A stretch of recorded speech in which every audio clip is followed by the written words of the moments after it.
My name's Holly Bell, I'm a recipe writer and I blog at Recipes from a Normal Mum. Today in this Keep Calm and Bake series for Scoff, I'm going to be making hot chocolate spoons, which will make the best hot chocolate you've ever tasted.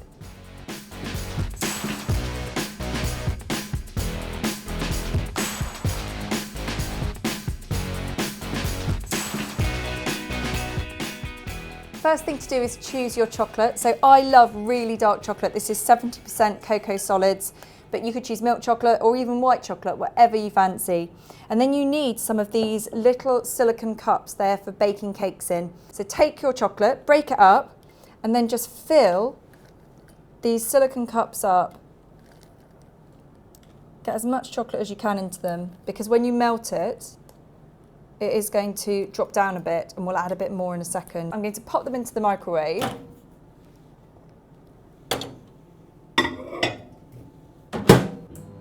Now, whenever you melt chocolate, you need to make sure that you don't overheat it, because obviously it will burn quite quickly, especially white chocolate. So I've taken these out of the microwave. Be careful because the plate is really, really hot. And you can see the chocolate has melted down. Now, I like a lot of chocolate in my hot chocolate, so I'm going to add some more in here. So again, take these little tiny pieces. You could use different chocolate if you want. I'm just going to use the same one and sort of just push it in. What you're trying to do is get it to the point where it's about ½ centimetre, maybe less, above the top. Now sometimes the heat of the chocolate actually just melts these extra bits, so you don't need to put it back in the microwave. But if it doesn't, you can just pop it back in for 30 seconds or so on high, and it should all melt in.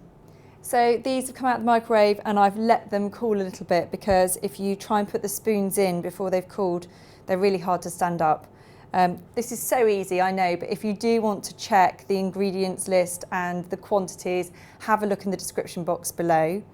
So I've got these lined up here. I've used some icing sugar boxes, but you could use egg boxes or a tin or anything you've got. What I'm going to do is just place them in and stand them up against the boxes.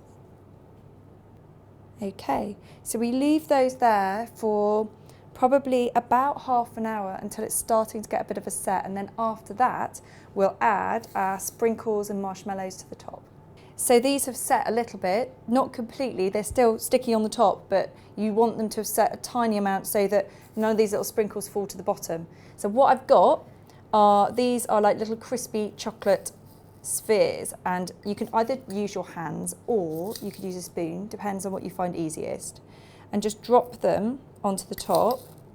Right, so that one is about done. Now the marshmallows, these are tiny marshmallows, you get them in the baking aisle. If you can't get hold of these and you need to use the bigger ones, then maybe cut them up.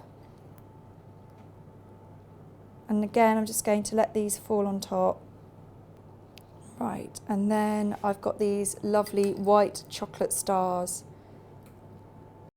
Okay, so for this last one, I'm just going to add in a little bit of everything. And then I've got these two here. You can make these without the spoons. You can just add in whatever you want to the top. And then if you were giving these as a present, it might be really nice to just put a couple of these into a really nice mug and just wrap it up.